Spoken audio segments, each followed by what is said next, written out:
From Tobacco Republic in Loomis, California, the Loomis Cigar Cartel presents Beyond the Humidor, a cigar podcast for the rest of us. Hey everybody, welcome back. Scott Robinson with you for another episode of Beyond the Humidor. If my voice sounds a little different, I'm just getting over a cold, kind of hemmed up yesterday.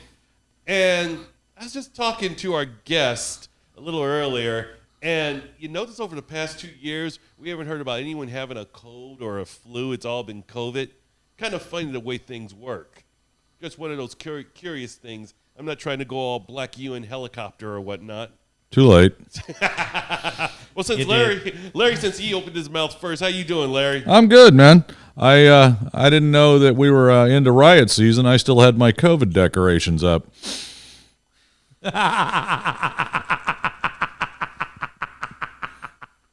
Too soon? No, I'm just. What are COVID decorations? I have to ask. Well, it's that's one of my weekend projects today. Is I get to bring up the 36 boxes of Christmas decorations so we can trade out. You know, Halloween is down. Apparently, we're not doing blow up turkeys in the front yard for Thanksgiving, so we're moving right into the Christmas decorations.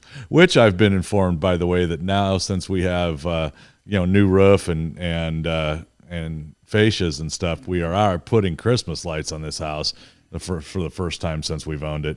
We don't have any damn neighbors that are going to see the Christmas lights. It's not like we're in a neighborhood where people drive by and shit. But we're going to have Christmas lights on that bitch. If it makes Sherry feel better, Scott and I'll drive by. Oh, nice. That reminds me. Yeah, Sue's already chiding me about we should have done this last weekend. That it's getting to be too late. What? And if you don't bring your motorhome over and put the sewage hose out to the drain in the street, you're not doing it right. I'm just saying.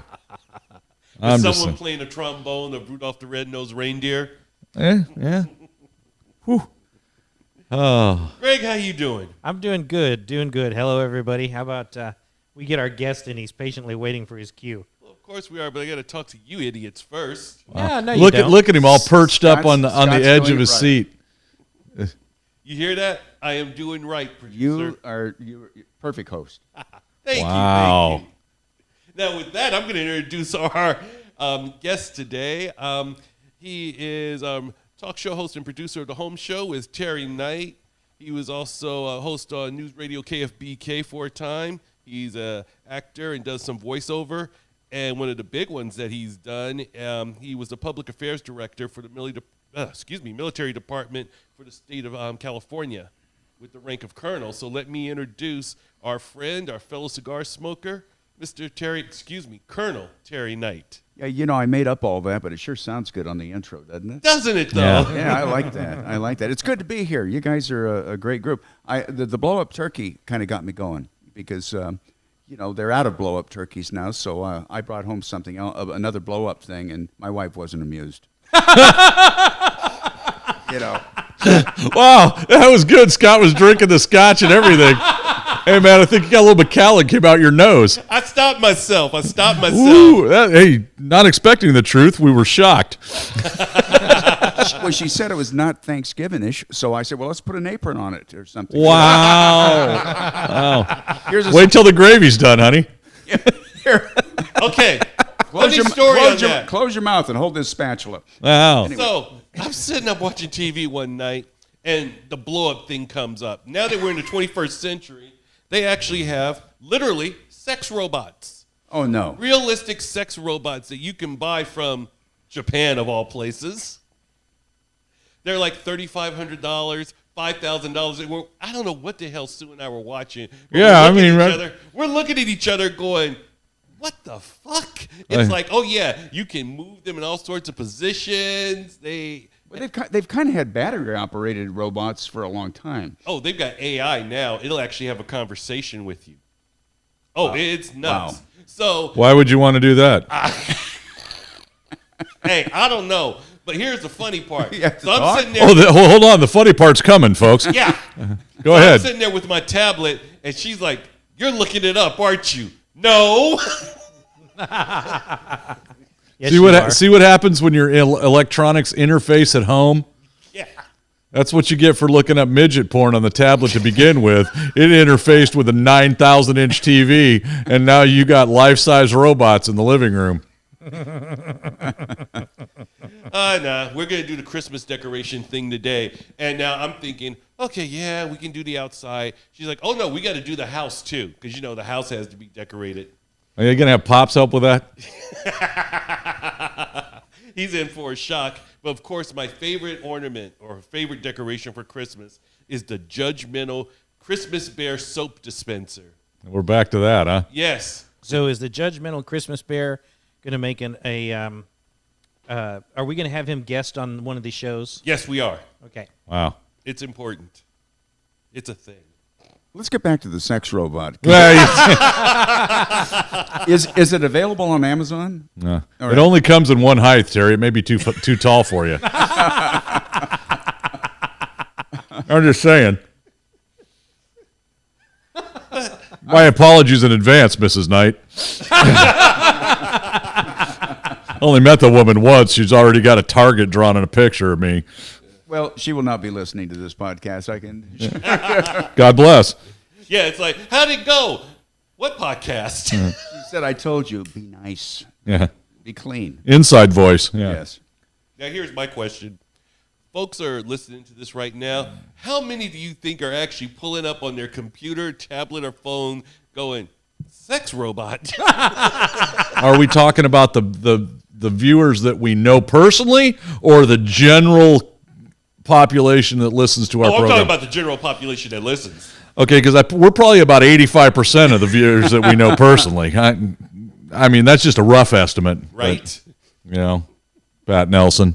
You're starting to call folks out. That ain't right. I'm not a good person. Ask around. All right. Let's bring it back around. What you smoking there, Larry? Oh, you got to start with me, huh? Goddamn right. All right, let's see here. Pichardo Sumatra. Pichardo is our cigar. San Andreas. San Andreas. My apologies. Scott has a Sumatra. Yes, I do. I'm just getting into this. Typically, what you'd expect from a San Andreas, Mexican San Andreas wrapper, it's super peppery. The first third so far, kind of a darker, earthier, chocolatier type of smoke. If you're going, with that type of definitions, but yeah, for a morning cigar after breakfast, this is good. It's pepperier than I think some people palate may like, but you gotta expect that going in with the San Andreas. But yeah, so far I'm getting a real good draw off of it, and it's been a nice smoke. Right on. Jerry, what are you smoking? I'm having the Reserva Familia. Connecticut. It's a Connecticut, and it's amazing. It's a good morning cigar. It's a light one for me. See, I need the light. I'm not. Some of you guys can do the real heavy stuff in the morning, not me. That's because I didn't have oatmeal for breakfast. I know it was great oatmeal too, with the bananas, the raisins, and now this is a fabulous cigar. And the Connecticut, the light one, is perfect for me. This is an excellent cigar. Good draw, like you said. It's amazing. Nice. Yeah, Larry, he ate oatmeal for breakfast. That's what we need to eat more of instead of the waffles and the bacon and the eggs. Hey, speak for yourself, man. Yeah, I know. If sex robots could eat, they'd eat oatmeal and bananas and raisins. I mean, it's good. It's really good for you. You heard it here, folks. No, I'm not going there. So, I'm not gonna go there. Mr. Robinson, what is it that you're smoking? Smoking the Pichardo Classico Sumatra, medium to full body, Ecuadorian Sumatra wrapper, actually. And all Nicaraguan all the time on the other end of the binder and the filler. You got 6.5 by 50 size. Very nice smoke, even though I'm kind of interpreting it by way of a cold. But it's still a good smoke. You know, I got to tell you something. You talk about your cold. You sound good. You sound Thank really you. good. We used to think that we sounded better when we had colds back in the old days of radio. You'd kind of have a nasally cold thing, but it made you kind of go a lot deeper and kind of resonant and all that. And then suddenly the cold, would end in a few days, and you'd be back sounding like a woodpecker. The sound came out better through the can and the tin can and the string when you had a cold than it did otherwise. Is that what you're telling It us? actually did. It gave it, didn't feel that good, so you kind of had a resonant voice. Sounds like you're dead. Pretty much. That's a, I tried to tell them Yeah, fuck that fool. What was that, Mr. Reindeer? Oh. You're gonna do it. I know. You're just looking to get killed. Hey, if I'm going to go out, man, it'd be a hell of a story, right? Yeah, we used to have Larry on the podcast, but he called my dad Mr. Reindeer, and Dad killed him. There's easier ways to kill yourself. I suggest pills. Yeah. Wow. All right. I think the last person up with a cigar there is Mr. Greg. Skippy. Yes, sir. So I've got the Habano Pichardo. It's Ace Prime is the manufacturer. Larry, I believe you actually smoked this one on the show where we were talking with Craig about coming back from PCA this year. You were smoking, I think, the Pichardo. Yeah, that's the one he gave me that he got, one of the ones he got at the show. Yeah. And yeah, it was actually that one, and that was the very first Pichardo that I'd ever had, and I've picked up a couple here and there since, and I think the construction of these, based on the size, you're getting a really good amount of smoke, really good amount of flavor. This to me has almost as much flavor as you get or anybody gets, but the reason you go towards Lanceros and the stronger flavor. Mm-hmm. For this size cigar, this gets a ton of flavor. No, I agree with him because that's what I'm getting out of these too is the amount of flavor that I would expect out of a Lancero out of a 52 ring gauge. Mm-hmm. Mm-hmm. Now, the Pichardo Connecticut, that one blows my mind. That was the first Pichardo I had, and it was just like, wow. I think the Connecticut's the only one I haven't smoked. Oh, you got it. Oh, okay. It's awesome. Yeah, I mean, you'll see the face of God if you're into that sort of thing. Wow. Okay. So anyway, From sex robots to God in one easy lesson. There you go. So I'm smoking the Habano. Great so far. But this is also the first time I've smoked this one. I normally smoke Sumatra being one of my favorite leaves. I normally smoke that one. And so I grabbed something different. So Scott and I aren't smoking the same thing. Plus you get, talk on the full line. The only one we don't have smoking is the Maduro. I was just about to say, when you said that one and pointed, the listeners have no fucking clue which way you're pointing. You guys are wrong. This guy over the here. The robot is smoking the Maduro. You didn't notice over there? Hey, I think I don't think they call that smoking. Well, if I had about $5,500 to throw away, that would be our next guest. Well, you would have if you hadn't bought the RV. Oh! Wow. Shots fired. That was good. Yeah, but you and Sue would look funny rooming with Greg in the tent trailer. Scott's feet sticking out one window. What do you mean? Scott's feet stick out on the RV as it is. Yeah, wow. No shit. Yeah, but they stick out into the living room, not out into the world. Huge difference there, folks. You know what? If that was the case, we cut a little hole in the canvas so his feet stick out. Then when he goes to sleep, we'll dangle a pork chop off of there and wait for Gus to come by. Wow. That's good, Greg. And we're friends. Yeah. Y'all getting that? Yeah, we're all friends. We're all buddies. I tell you. But that's okay. And notice, I have not went dark once. Yet. I've just been amusing and funny and... I'm impressed. Maybe it's the cold. Nah. I think it's the scotch. You haven't had that much scotch. I mean, geez. I mean, for those of you out there who listen to the podcast, and yes, I have scotch practically every episode, except for those few I had coffee, I got barely a finger of scotch here. Just enough to wet the whistle. Now you do. We're down to a finger is what Terry's telling you. Not even a finger. And for those of you that aren't seeing this on YouTube, Scott got some big damn fingers. There you go. So you know what, Terry? We were talking on a previous episode about, since you do a home show, building your own humidor in your house. Have you ever given thought to doing that? Yes, I even talked about it. Somebody gave me the idea. They said, convert a closet. There we go. I've got two good humidors, and I have quite a few cigars over the years, and I need to start smoking them more. But when you run out of humidors, you invent all kinds of concoctions. You could do a whole podcast on just some of the strange humidors we try to make do it yourself, which doesn't ever go well. But it was converting a closet and doing the whole humidifier thing, had a vent, and I was impressed with that. And my wife wasn't. She totally supports the cigars, but my wife, and this is true, I'm not making this up, but we live on a kind of a cliff in Fair Oaks, and I mean, it is a cliff basically. She has built me, and you're all invited, and we should do a show from there.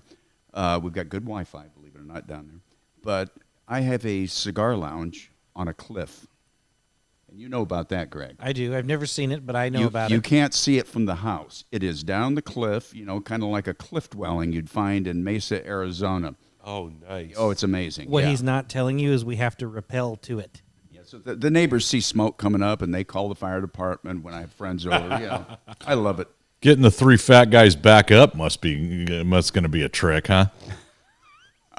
Or we just continue to repel to the neighbor below. No, you rappel down to the bottom to the American River and then walk 3.5 miles back around to Terry's house. Hey, I won't be coming.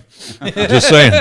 Oh no, it's a short walk, but I could think about the future, maybe putting an escalator in. That'll also get nixed. But a show on his balcony would be fun. Oh, I love it. Yeah. Probably wait till around spring. Yes, when it's warm. We're all bundled up like Eskimos. That's a good it's a good look. Scott's wearing his little parka, and all you see is this. Once again, radio. Yeah, exactly. Yeah. You can cuddle up with the sex robot. Nah, Well, you know how not unless it's got a block heater in it. you mentioned the home humidor, and I talked about converting a closet. Tobacco Republic in Loomis, this really is, to me, and I'm not patronizing, but this is just a really comfortable place to meet and relax and have a cigar. So here I am. That's the precursor to the story. About 20 years ago, I'm at the Fairmont Hotel up at Nob Hill in San Francisco. And in the Fairmont Hotel up at Nob Hill in San Francisco, there's a cigar guy. It's who Schwarzenegger got his Monte Cristos and stuff from, pre-embargo. Yep, that's Very right. expensive. But so I wanted to just look at his pre-embargo Cubans. Guy's a nice guy. I'm talking to him. He's got this little tiny area there. There's no lounge to sit. Yeah. Okay. Well, you've been there. And I said, well, can I see your humidor? He goes and opens up his closet. And basically it's a converted closet where he keeps all of his fine stash. And, it's amazing. But I'll take Tobacco Republic. Thank you. Yeah. Sorry, Nob Hill. $400 for a pre-embargo Cuban. I like Cubans, but I don't like them that much. Well, the cigars are, The sandwiches. the sandwiches. Okay. Yeah. Wow. Great Cuban restaurant in Glendale, by the way. That's another podcast. There you go. Portos. What other unusual humidors have you discussed or seen, or conversions, I should say? Well, look, I'll tell you. Before I do that, let me tell you the worst humidor I've ever owned. That works. Okay. It's the fanciest one. It looks the best. Bells and whistles, all this great looking stuff. It was Tommy Bahama's, which they've now discontinued because it's the most suck humidor ever made. And I mean, There goes our Tommy Bahama sponsorship.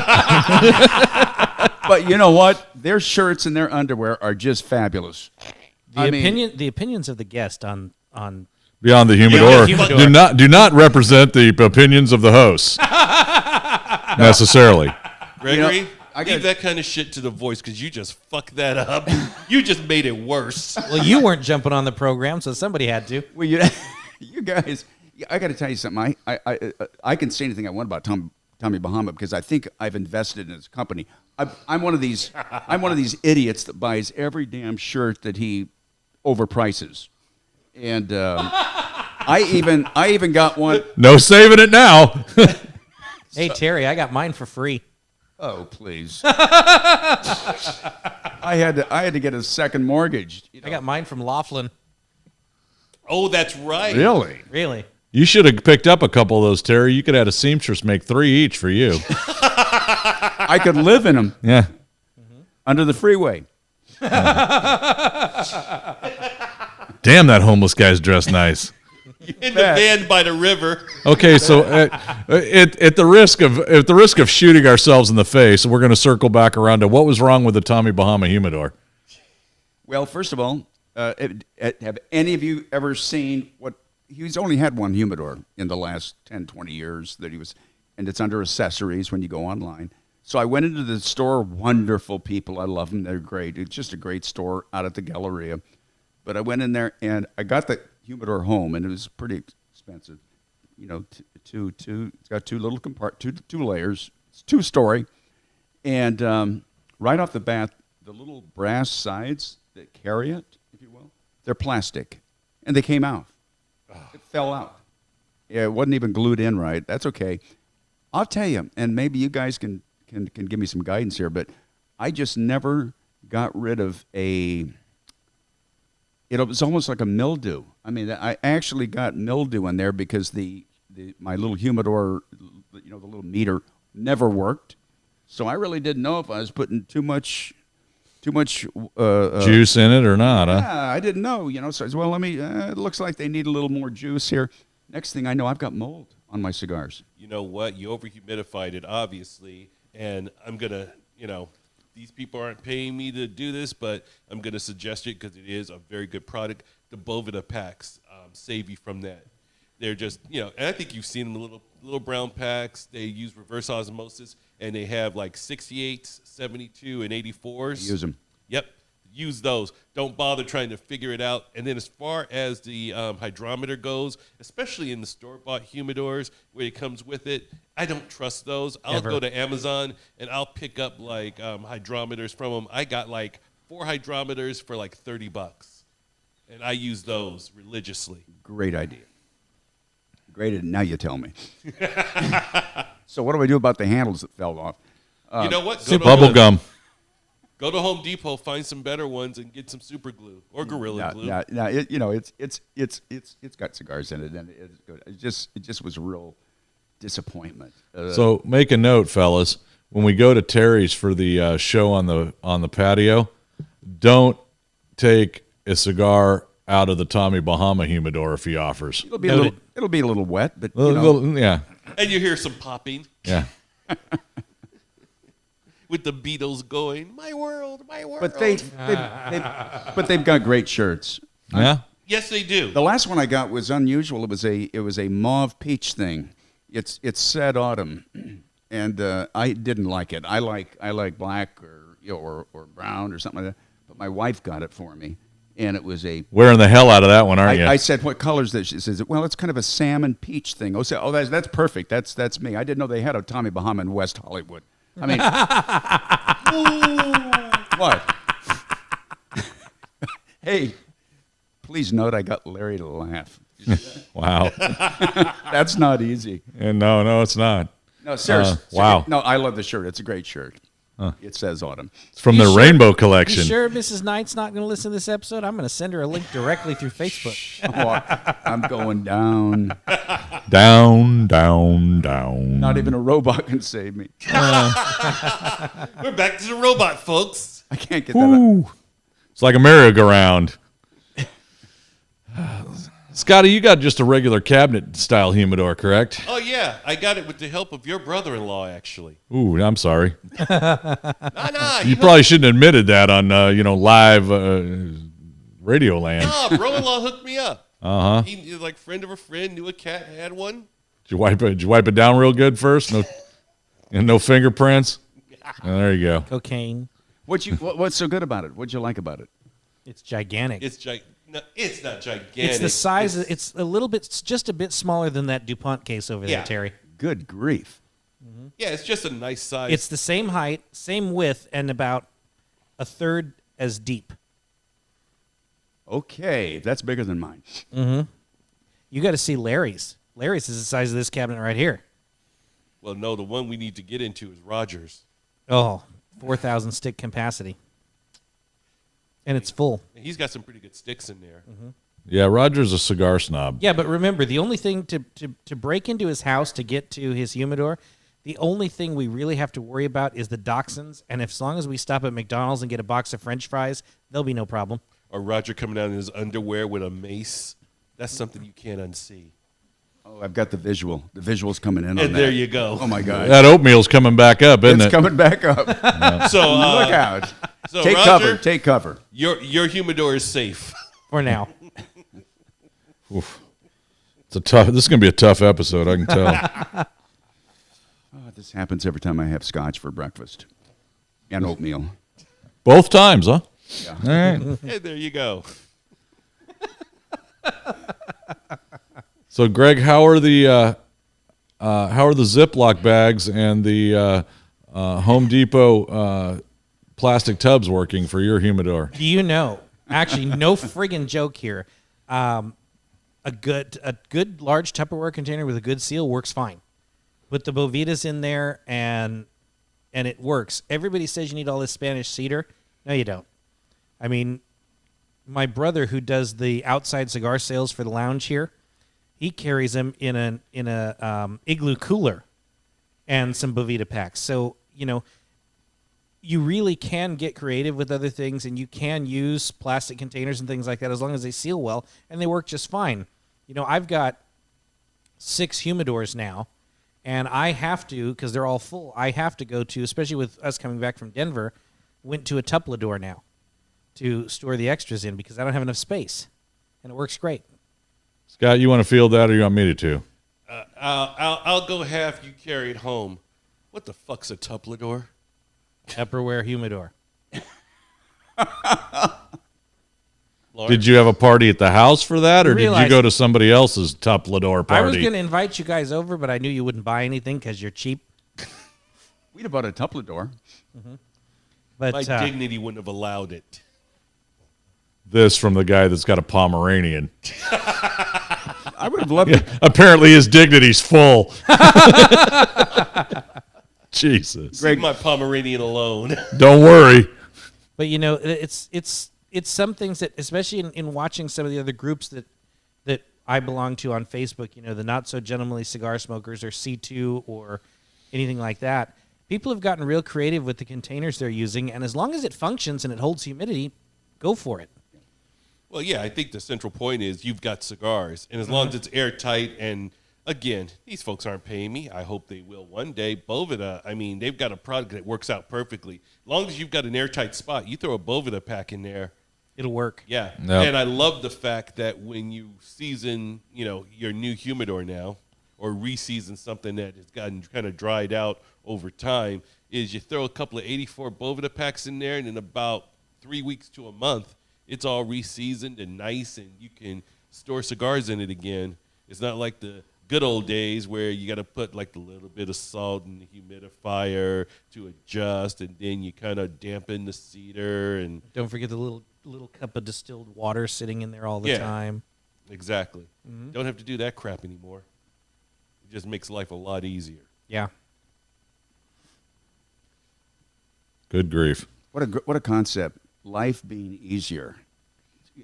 Can we have one good year? No. Okay, just checking. I think we're past that. Yeah. All right. Scott grew a beard and fucked it up for everybody else. Well, I'm growing a beard again, so let's see how much worse it can get. You see, I haven't shaved, so I think I'm going to just kind of hold Maybe out. if Greg grows a beard, everything will just cancel everything out. Well, you're host. I love this show. I want to see Greg with a beard. Maybe we could just move his eyebrows down to his mustache. Watch that movie with No? the one about the circus where there's a bunch of singing in it. Look at the bearded lady. That's what I'd look like. It ain't a pretty sight. Oh, The Greatest Showman. That one. Yes. Not a bad movie. No, it wasn't a bad It movie. was like we were playing Pictionary right there. It's not a bad movie, but it ain't a pretty picture for me, frankly. And you world that watch us on YouTube don't want to see that. Sheesh. Now I'll bring this up just because, Terry, you have a SAG card, so you been in the entertainment industry. I'm going to just kind of go off the rails a little bit for a second. The state of movies now. You can't go off the rails when we're already there. Well, I know I've gotten a sex robot, so I mean everything I do now is like up. So. I'm already writing script for a Netflix movie with the sex robot. That's going to be good. And if that doesn't work, we'll go to Pornhub. Whatever, We'll get that thing distributed. I love it. Okay, robot, take one. Okay, you were saying the state of movies. The state of movies now. Do you think it's gone for the better or worse? That's two podcasts back to back. I think it's gotten worse because it just seems to me there's less content and ingenuity and creativity and a lot more boom bang wham bang crash. You know, I don't need that. I just give me a good movie, A good story. a good story. And why are we spinning off and remaking and Everything. Everything. Yeah. Yeah, and that's my. We don't need a new Ghostbusters. No, we don't. Wait till the remake of Old Yeller comes out. Yeah, that's going to be interesting. It'll be the Starring Scott's Pomeranian. Yeah. Yes, Hollywood will do that. Of course, Hollywood is very politically correct on and all that stuff, and that's great. But sometimes it interferes with the story, and that there's more concern on that. Let me give you a good example. You talk about movie, you can talk about just movie, TV, series, whatever. We'll lump it all together. Yeah.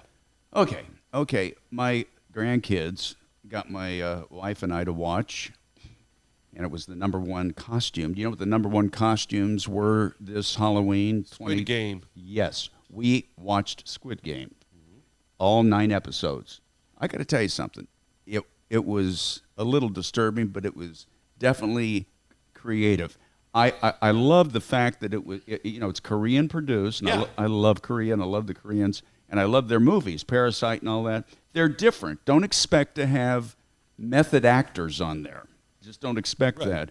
But the preface for Squid Game, I thought was pretty darn good. And a lot of people said, "Oh, Terry, you're going to hate that." No, Hunger no. Games reimagined. That's exactly what my wife said. She said, "This is Hunger Games reimagined."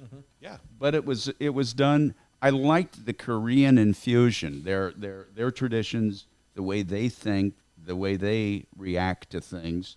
It came across. What was tough though is that we don't like the subtitles. So we were listening to some guy from New Jersey's talking for this Korean guy, and it just didn't come out good all the time. But I thought it was great, and a lot of people got killed. Oh yeah. Lots. But the whole thing I thought was kind of interesting. But that's not my movie. This year, I think this year so far I haven't seen any movies that knocked me out that really were amazing. Last year, I'm going to give it to COVID. That last year doesn't count. Right. But it's been a while since I've seen a movie that I walked out and I said, "Damn, this was amazing." Sometimes the most simple scenarios work. For example, Nomads. What a great scenario that was, and it was so simple, that movie. And when it was over, I liked every minute of it. I felt real. And, He saw that as a double feature at the drive-in with 50 Shades of Grey. and a robot. Back to the robot, folks. Well, that's it. You get a boring movie, you got the robot. Yeah, Well, there you go. You Hey, put when the you got a robot in. theme, man, we got a show theme. You got to stick with it. You know what I'm saying? Well, and That's true. Well, here's my thing. I think that Hollywood's gotten to the point where Creativity's it's not gone. It's not telling good stories. It's about making money. Amen. I.e., the MCU. You've got shows where basically they are focused towards a world market. I'll give you a perfect example. Red Dawn back in the 80s. Really good movie. Extremely improbable. But, it was a good hype up. Wolverines, the U.S. kicks the Russians' ass and all that. Now, when they redid Red Dawn, who were the enemy? The North Koreans. Really? You couldn't say the Chinese because the focus is you want to get it onto a world market. Back in the 80s, we didn't give a shit. If the Russians didn't see it, they probably wouldn't see it. We didn't care. Right. But it's all about worldwide release and distribution Amen. to make that money. likely China's not going to see it either. Oh, you think you think they won't? There'll be some pockets who actually see it, But I just find that, I don't mind using the same kind of tropes. What I mind is just create something, make it interesting or different. Stop shoehorning political statements in there. And I remember getting into an argument with one of my daughter's friends. I shouldn't say an argument, just a little debate about it. and said that, well, the problem why you don't like this movie is because there's women in it. I said, no. She said, well, name one where you thought the woman was a strong character. I said, I can go back to the 80s. Ellen Ripley, Sarah Connor. I mean, we had plenty of them. Yep. And they were likable. They were just amazing characters, well thought out characters. Look at the Alien movies. But that's what I'm talking about, Ellen Ripley. Mm-hmm. Yeah, she was a badass. Sarah Connor, in the first Terminator, she was, a college student who was a waitress, and she evolves into this badass. And it's totally probable how she became that. She was in a situation that forced her to become this. And they just did it really, really well. After the second Terminator, they fucked it up, but alas. Kind of like Rocky 36. You know what? I'll tell you something about Rocky.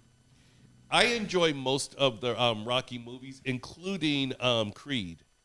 And one of the interesting things is the last Creed, Creed 2, actually humanized Ivan Drago from Rocky 4.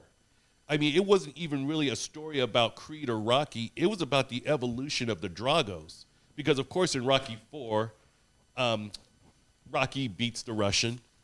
But Creed 2 focuses on the aftermath of what happened to Ivan Drago after that happened.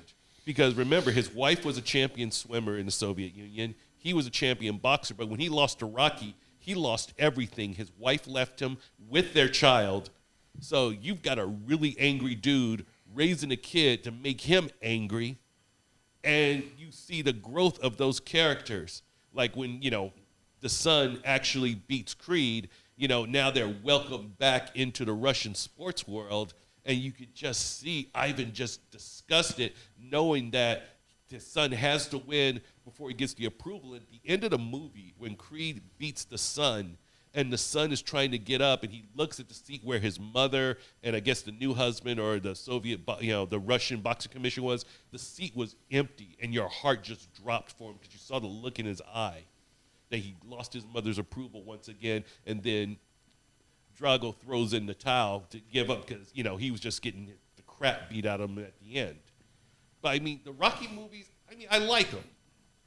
I liked all of them because they told a good story. Told a good story, simple, straightforward, and believable. Yeah.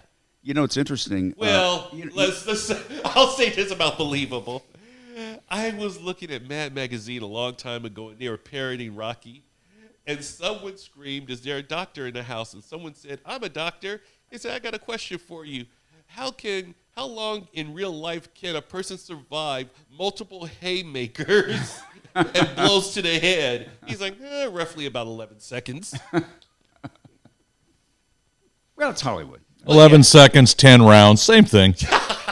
So I'm thinking now, from paying attention to what's going on here, Terry is the only one that hasn't burned his mic cover with a cigar yet this morning. I haven't.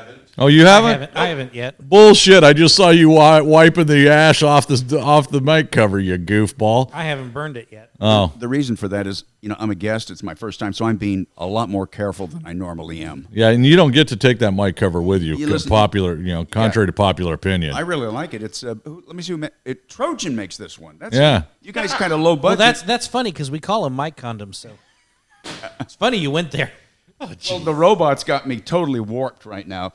Speaking of, it's interesting you've been talking about Rocky, Sylvester Stallone, and then we talked about Terminator. I'm thinking Arnold Schwarzenegger, and who was T-2000? Who's the guy T-2000? T-1000, Robert Patrick. Robert Patrick, who I met, they're in every year he is in he's one of the booze fighters. The booze fighters? That's a huge bike club. Yeah, they're local around here. Yeah, but they're wow. the L.A. guy's unbelievable, and he's one of the top dogs with them. And they every year about this time they have the Love Ride, and it's always emceed and spearheaded by Jay Leno, and all the folks that have Harleys are there. And I have my interest. Oh, I am shocked at all the folks that are Harley drivers. For example, Larry Hagman. I mean, he's a cigar smoker, and he's got a big Harley. I'm going, I like this guy. JR, you're not so bad after all, man. Yeah, but anyway, it's interesting. I was imagining what was it like making the Terminator, because Arnold has to have his cigars often, Oh yeah. and I can see him and his buddy having their own little area that when they go on break, they're doing their cigars. It must have been great. Sylvester Stallone, is Arnold's just about his best friend. Yeah. He's a big cigar smoker. So it's interesting we're talking about people that are cigar aficionados. Well, yeah. Well, when Schwarzenegger was governor, I know he had like a tent outside. I was in it once. It was great. Oh. Wasn't it on the roof of the Capitol? No, Was it on the roof or was it just outside? it was outside. He actually converted an area outside that had normally been for meetings and stuff. He says, yeah, we're going to have meetings, but it's also going to be a cigar tent. And the complaints, that's why he brought in Susan Kennedy and some of these rough, tough women, strong women that wouldn't bitch about it. They said, well, let's just get the work done. Got some cigar smoke that we don't like. I think she smoked cigars, actually, so it worked out good. Right on. There was a lot of fun. He was a cool guy. A lot of fun. Didn't get around real fast, but a great guy. And a cigar smoker. Damn it. Hey, that makes him all right in my book. All right. We got that solved.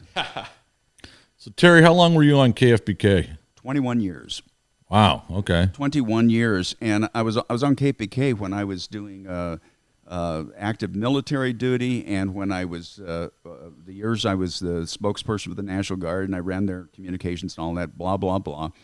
But it's interesting because sometimes, we were 24/7, and 9/11 hit, and so I'm working every day, and because the media needs things every day, right? Sure. So I would do my shows in my uniform. I'd come down there, and not unusual at all. I'm in full uniform, and I'll get a little comfortable. Might even take my top off, and relax and all that. Put the headphones on, do the 2-hour show, and then back to work.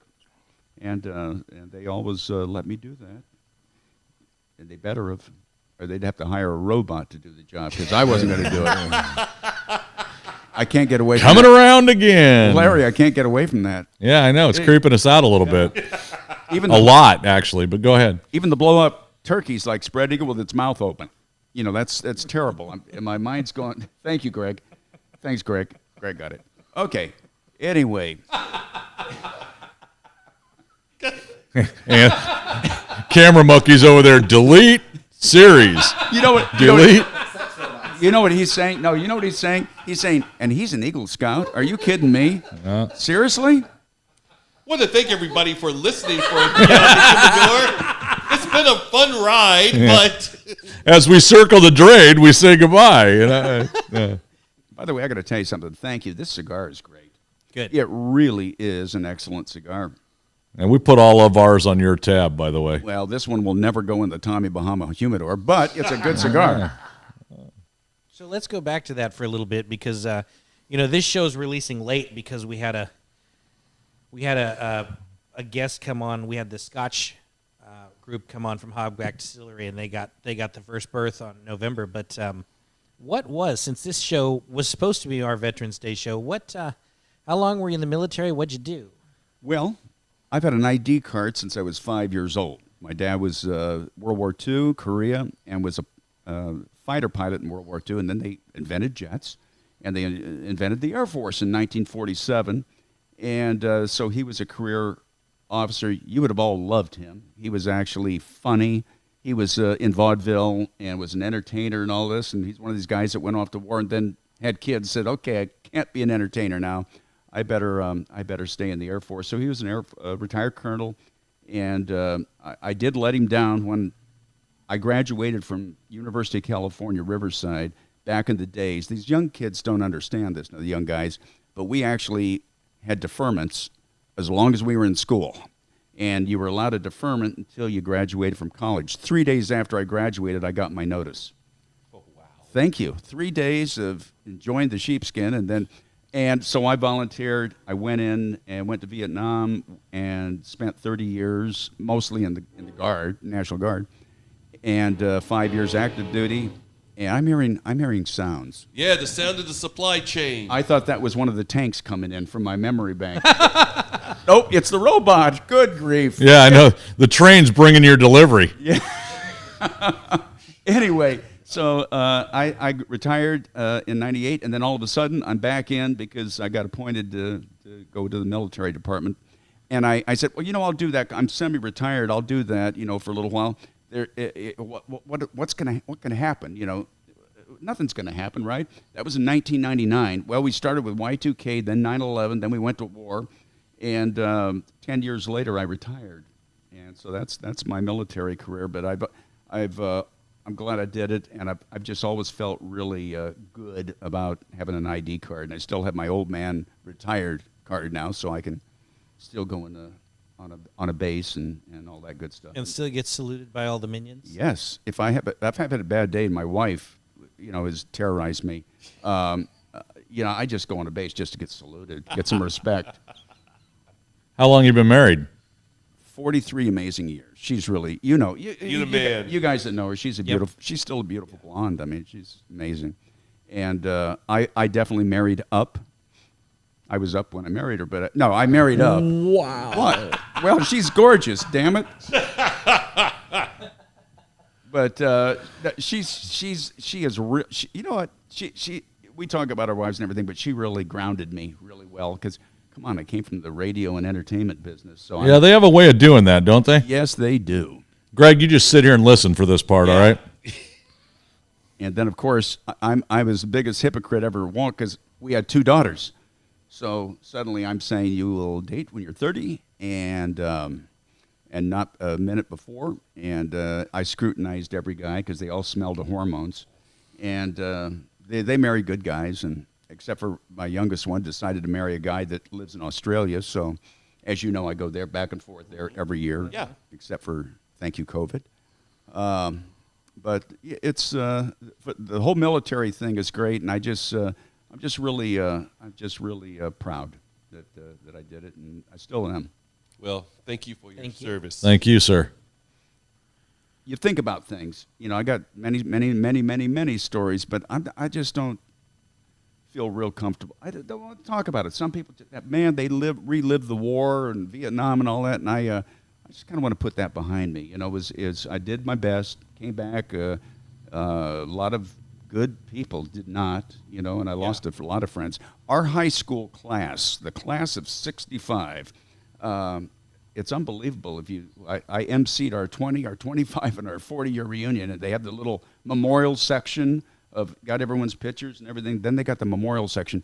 We lost a ton of guys out of our class because that was 1965. Yeah. And they either went in right away or eventually, and 65 to 70 wasn't a good time to be a Marine or in the Army or Air Force or Navy.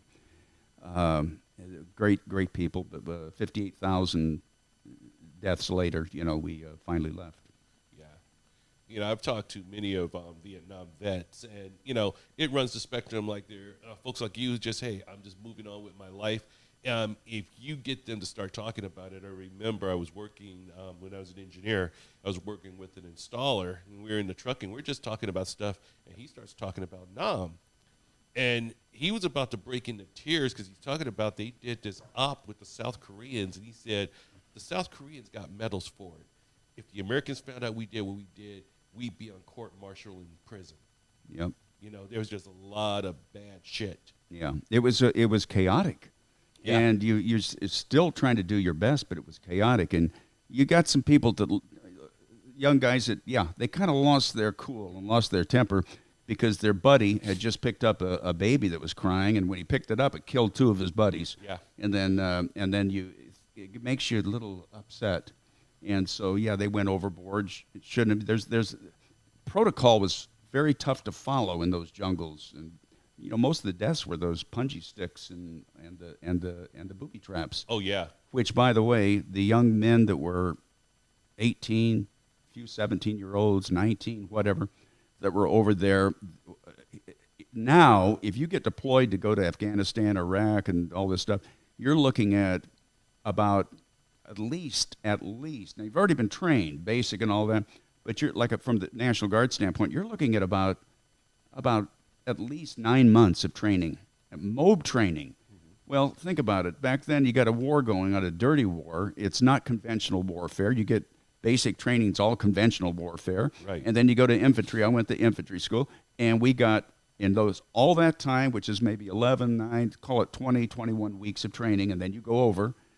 You get one block of instruction, 50 minutes on booby traps and punji sticks, and when you get and claymore mines. So when you get over there, guess what? You got to learn on the job training, and and unfortunately, that was a death wish for a lot.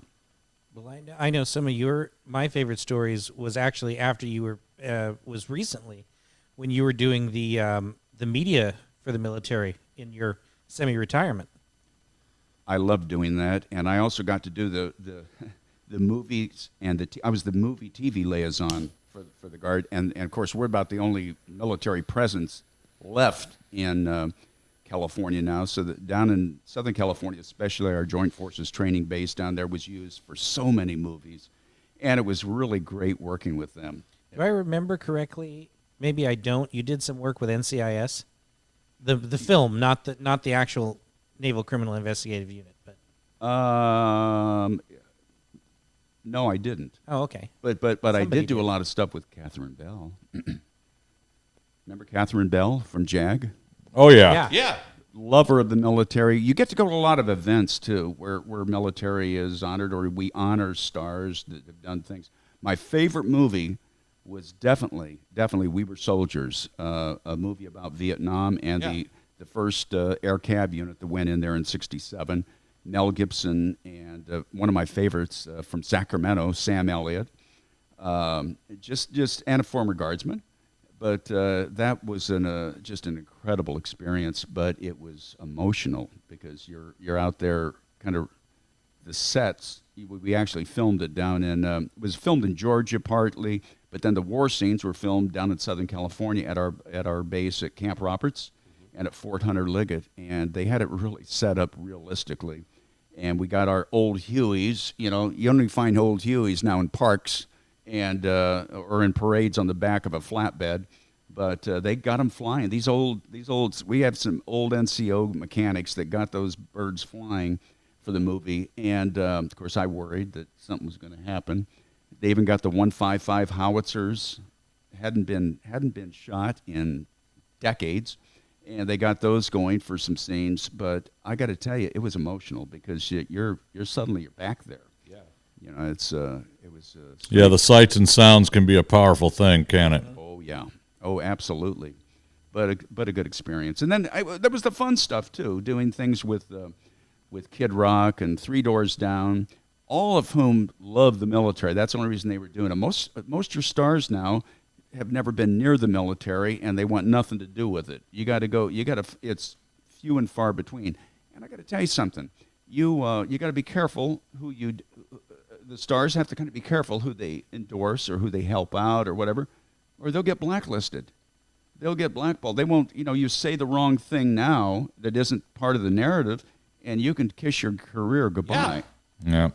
One of my favorites is Gary Sinise. Does a lot of work for the military. And I've worked with him a lot. He's real. He's the real deal. Yeah. Yeah. Yeah, I respect Gary Sinise. And it's funny how you just brought him because that's who I was thinking of. Mm-hmm. He takes kids out once a year. He'll get like 2 planes and bring the families of downed soldiers and take them to Disney World. He's got a red carpet from the Department of Defense. Anything he wants or needs, he can do it, and it well deserved. He's raised so much money for wounded warriors and other folks like that. There's other folks. There's other stars out there that a lot of people that are unsung heroes. Do you remember Bo Derek? Oh yeah. I remember Bo. I mean, Bo doesn't do anything anymore, but she still looks good. Of course, her navel is up by her neck probably now. She's had so many facelifts, but no, she's a beautiful lady. No, she's still beautiful. Everybody take a minute, breathe, and picture that, shall we? We're all about visuals on this podcast, right? Anyway, and I shouldn't say that because Bo Derek has done so much for the veterans hospitals and VA and all that. Just that's just her thing. Connie Stevens, huge with the military, and that stuff's really appreciated. The Carrie Underwood and the folks that are just kind of you don't hear a lot about. And they good down to earth people. Now, Yep. I got to remember. I got to tell you, I had to do a thing with Selma Hayek. Really pretty, but it was very. Oh, I better be careful what I say, right? Can she come back at me? I don't know. She says, yeah, look, I'll do that. What do you want me to do? Okay, yeah, I can do this. But I want a pitcher next to a tank, and I want to have a Kevlar on, a Army helmet, Kevlar. And she cocked it and got a pitcher, and that thing was everywhere. So they want everyone to know that, I spent 30 minutes talking to the troops, but, let's get some publicity out of this thing. You know what I mean? Exactly. And then you got the ones who don't. Sam Elliott, what a great guy. He's really pro-military, and so was Tom Selleck. Yeah. I had the honor of presenting him and making him an honorary captain in the California National Guard's what we call the State Military Reserve. So he got the uniform, he got the lieutenant thing. We made the presentation, and of course he showed up for the dinner. So we had a star at our big dinner and all that stuff. But Tom Selleck's done some really good stuff for us too. Just a great guy. And since we're on that military shout out here, I was not able to get up there and attend, but one of the organizations that we met twice now at Rocky Mountain Cigar Festival is Cigars for Warriors. And for you guys that don't know what they do, they are a group. Most of them are retired military. Some of them are still active or active law enforcement. In the case of the fellow that we met there at Denver this year, they send cigars over to the troops. Their priority is active duty in country, followed by reserve, followed by basic training here in the States. And it's a wonderful organization. And my good friend that you two are soon to meet, I hope, Josh, over at the Vault, his Veterans Day event, not only was he making sure that the raffling different prizes for the vets that came in and did the event, but he's a big proponent, didn't know this, he's a big proponent of Cigars for Warriors and is a collection point for cigars. And they did well over several hundred cigars just in that day alone, guys donating boxes of cigars, things like that. So, if you guys get a chance, you get up to Meridian, stop in and see Josh and put some cigars in his collection box. Absolutely. Well, we also have the sign now for the Cigars for Warriors donations here at Tobacco Republic. I left two signs with Craig, I don't know, a week or so ago. Okay, do we have the box here? I can get the box here. Okay. Yeah. Good deal. So we'll be a collection point here at Tobacco Republic now. That's great. I got to tell you, when Iraqi Freedom broke out and Operation Enduring Freedom, which started in Afghanistan back in 2003, the cigars went over in all the care packages. They meant so much to the troops, they just kind of, that was the first time that you really have a lot of soldiers hanging around having a cigar in between all the hell they were facing and all this. It was amazing. And I got to tell you, it did a lot for the cigar industry because you made cigar smokers out of a lot of those young men and women. That's great. Introduced them to the joy of it, and it's God bless the people that made those donations. It was great. But I was involved a lot with various operations that would get folks to. In fact, we had a lot of stars would show up to help us stuff the boxes down in Southern California, and invariably there were cigars that went in there along with everything else, little things that we thought they'd like. And all donated, but those Cigars for Warriors, they've done some great things. Yeah, what was the figure, Larry, so far? Over 1 million cigars. 1.2, I believe, is what he said. I was not prepared for that figure. No. I was thinking, I was thinking a tenth of that. If he would have said 100,000 cigars had made it over, I would have been like, man, that's amazing.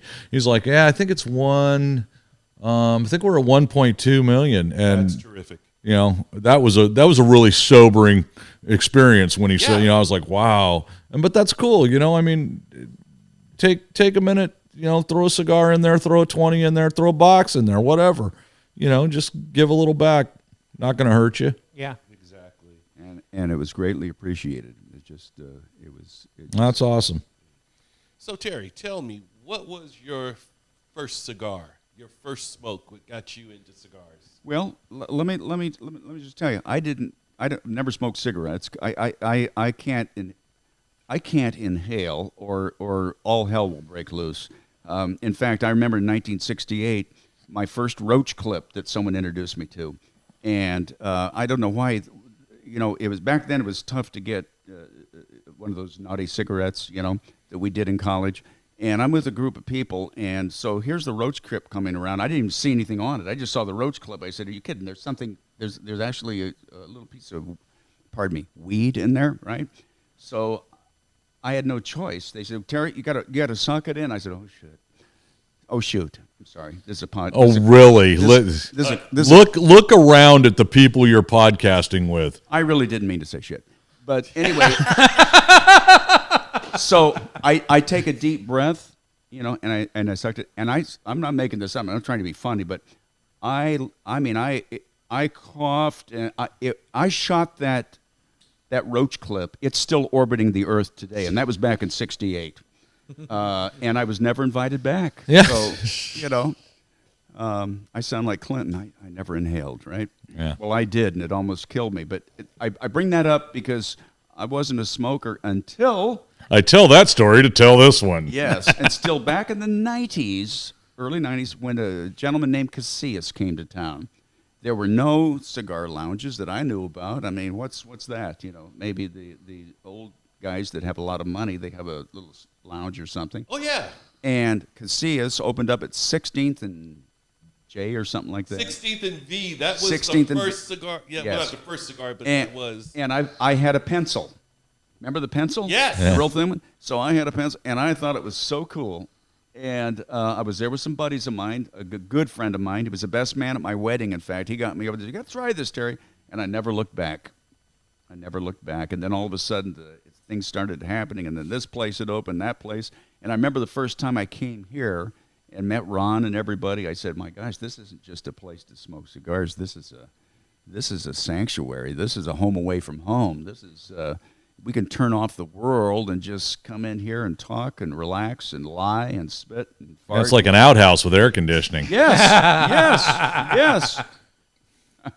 I love it. By the way, I want to thank you for my Star trailer, but it looks a lot like a porta potty. Yeah, well, It is. It is? Okay. Well, it has That's all we can afford. Well, it has a bathroom. That's what counts. Yes. Yeah.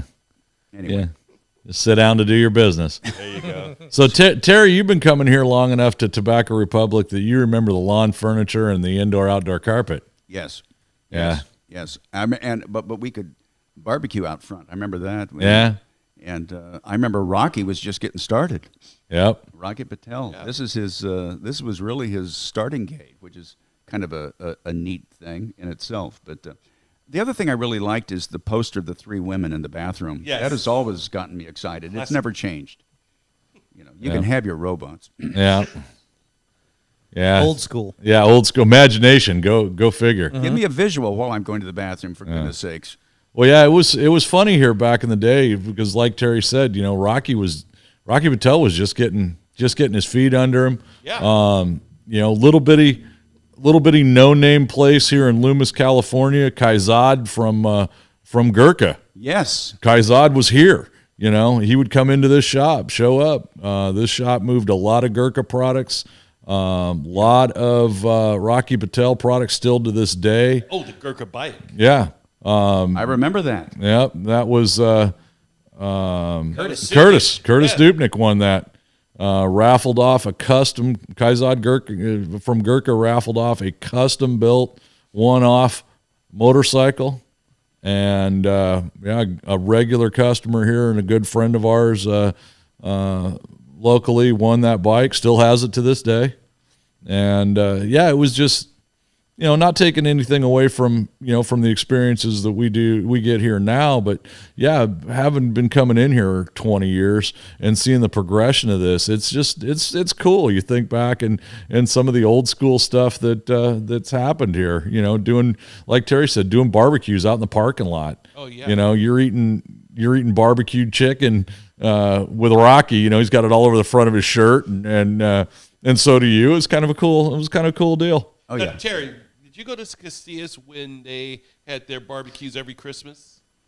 I didn't go to one of those. But I went there a lot. I went there a lot, and I'd restock because I had an office downtown. So that was a place. And you mentioned down at 16th and V.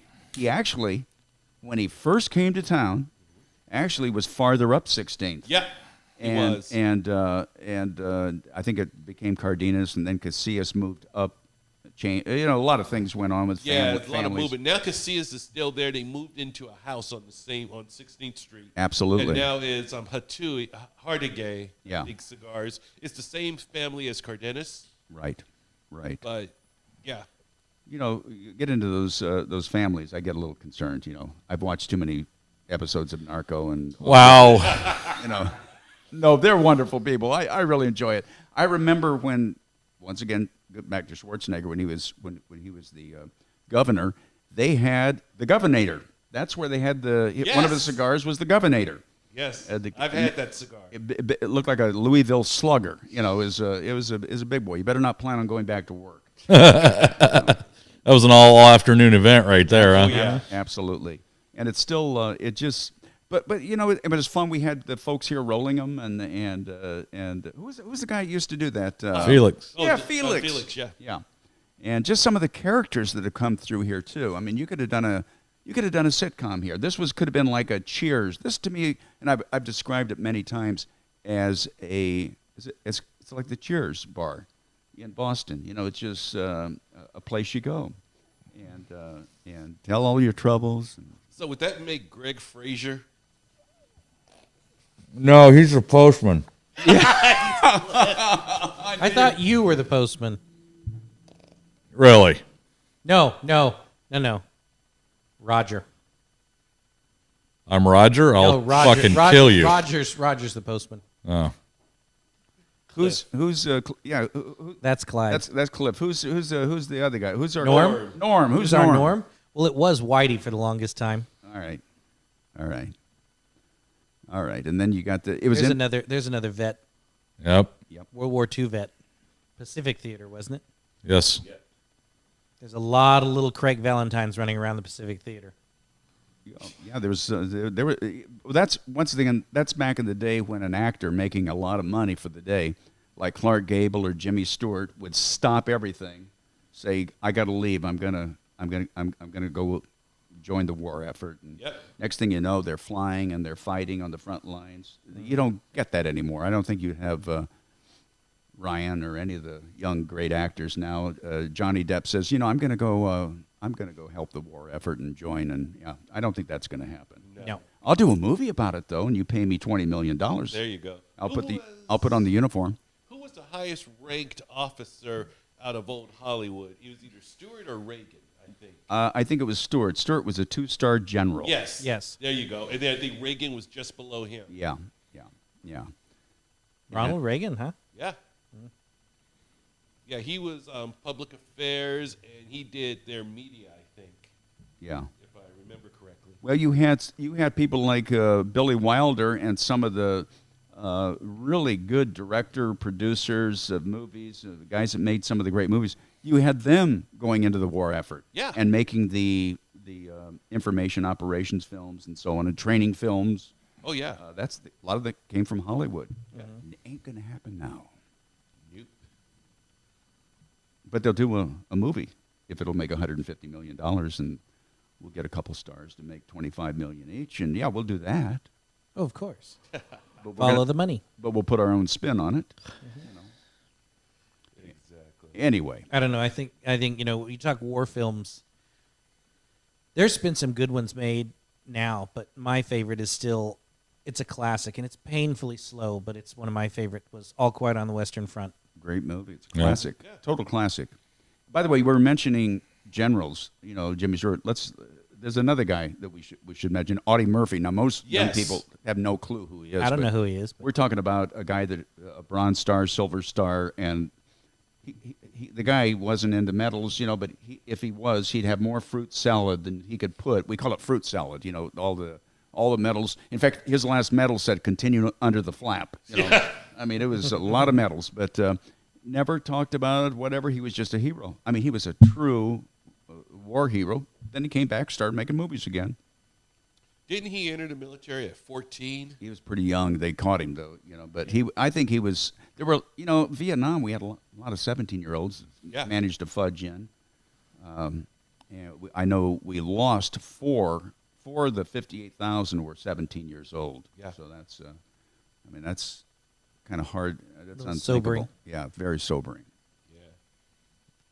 Hey, Scott, I'm seeing you got a pretty good ash going on that cigar. How's that treating you? Look at that. I am loving it. I'm telling you. Only thing better is if I was smoking at Connecticut, but this is pretty damn This good Connecticut too. is awesome. Yeah, this I think all 4 of these that we got going here, everybody's happy with. Yeah. Absolutely. A Habano leaf is normally, on a stronger side for me, but whatever he's got blended in here, and I can look it up, but for the sake of argument, but it's so smooth, and there's no harshness to it. There's no strength. I'm missing the pepper that I would normally expect. It's blended very well. It's constructed perfectly, and consistency is Well, amazing. and what I've noticed is you have powered through that faster than I've seen you smoke a cigar in a long time. It's delicious. I'm trying to force myself to smoke at my normal pace, but I can't. Yeah, and that's funny because we get into a rhythm of things, and so when that rhythm changes, especially for one of us, I notice it. And Scott, same thing. You seem to be pulling through that one a little faster than you typically do of something that ring gauge. Yeah. So no, I'm real happy with these for sure. This is definitely something I'm going to put back through the rotation. And realistically, for all of our listeners and our visuals out there, if you're in a lounge, if you can't make it to Tobacco Republic, which I highly recommend that you do, plan a week, come see us. We're here almost every day. At least one of the 3 of us is here every day. If that doesn't steer you clear, I don't know what will. Yeah, that's true too. But add Ace Prime to your rotation. People tend to get in a rut, and they smoke the same thing consistently. We're all guilty of it. And the more you can experience, the more you can taste and try out. It makes your cigar smoking journey that much better. Not for sure. Am I strange? Yes. Yeah, thank you. But let me just give you one of my little strangeoids. I try a new cigar that Ron will say, I want you to try this. I think you're going to like it, right? And he does that with a number of cigars, and I'll be smoking it, and I'll go, wow. I've said this so many times. This is my new favorite cigar, right? So I take off the wrapper and put it in my left pocket because I'm smoking with my right hand. I put it in my left pocket so I can remember. Trouble is, when I finally get to the pocket, I've got 3 in there, and they were all really good. I don't remember which one it was. So I've got to start being a little bit more careful. I think we got to get Terry a cigar journal. Yep. Yeah, that's what I need is a cigar journal. Yeah. I'll get you one. What's it look? What is a cigar? I mean, is it really neat? Yeah. Leather bound, Yeah. gold lame page. Yeah, it's got our logo on it. I like it. See there? By the way, It's no robot, but it's getting closer. there you go. I wish I could get No, don't say used robot. No. No. Oh no sloppy. He started there. He started there. I just hit the ball a little farther. No sloppy seconds here. You know what? Seriously, they got the robot that does the. Here it comes. No, seriously, the one that does the vacuuming now and all that. Oh, Roomba. Yeah. Yes. Do they have one that does yard work that my wife makes me do? Do you have one for mowing the lawn? But man, I'm telling you what, though, Scott, that's an idea right there. You come up with a Roomba lawnmower. Yeah, that's actually not a bad idea. I'm in. They got them, I'm but they're a prohibitively telecom expensive. engineer. I'm not an engineer. Oh, there it is there, folks. Now you got me building shit. Yeah. Yeah, Do we've seen you how have a well cell that phone goes. that could mow a yard? No? Not too much of a stretch? All right. I see how it I can is. give my gardener my cell phone. There we go. Hey, we're the idea people. We don't Yeah. have to do all that. We're the idea people. Let the development guys do that. Yeah. And gals. I'm sorry. Guys and gals. Good save. Jesus. Oh, wild. Well, we're coming close to the end, so we kind of touched upon how we're getting really close to the nub here, and I'm getting a consensus. Shut up. Honduran? I didn't say a word. I see the look on your face like, ooh, I got to say something. I can't wait. No, Larry handled it. The For me. look of contempt over there. You know how you can tell? His one eyebrow, the whole thing goes up. For those of you that don't have video, it's the Bert and Ernie eyebrow that Greg has. Oh, thank you. Looks like somebody glued an eraser to his forehead. Wow. But alas, I think we all agree that this is a terrific cigar, whichever variation we have. Yes, Absolutely. And before we go out, I just want to say something. This will air at the end of November, so of course we are upon the Christmas season. Now, last Christmas, we were talking about our favorite gifts when we were kids. And, I, for one, I was pretty happy every Christmas getting something, for Christmas. And my parents didn't make a, buttload of money, but they saw to it that we had a good Christmas. So I want to challenge everybody out there, as you're doing your shopping, and most people have Amazon accounts and whatnot, take a little extra time and buy a toy. I don't care how much it costs. And donate it to some of the fine groups Amen. out there who are, trying to give, kids who don't have a lot a good Christmas. I think, for me, that's a very big deal. I try to do that once a year. Toys for Tots, that's ran by the U.S. Marine Corps, is a standout group. Semper Fi. Yeah. Chips for Kids, California Highway Patrol, and a lot of, there's Catholic organizations. I mean, there's no Shortage. loss. Yeah, there's no shortage of places you could donate if you're so inclined. Yeah, one year I donated to the Sacramento Children's Home, and it was really gratifying to see. They basically were turning people away because they had too many toys. Right. But, and that's the way it should be, because I don't think any kid out there should have a, empty Christmas. Right. Amen. So, Amen.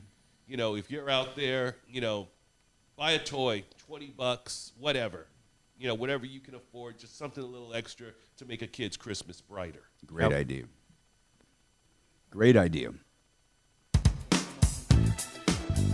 Well, looks like the cigar is close to the nub and the Scotch glass is empty, so I think it's about that time. I want to thank our audience out there, and on behalf of us at Beyond the Humidor, Larry, Greg, and myself, and our guest Terry, thank you for listening. Check us out at LumaCigarCartel.com. Like and share us on Facebook. Follow us on Instagram. Check out the YouTube channel under Luma Cigar Cartel. Don't be a stranger. Drop us a line and let us know you're out there. I'm Scott Robinson, and on behalf of all of us here at Beyond the Humidor, we look forward to chatting with you on the next episode. But until then, stay healthy, stay safe, and good drink, good smoke, and good life.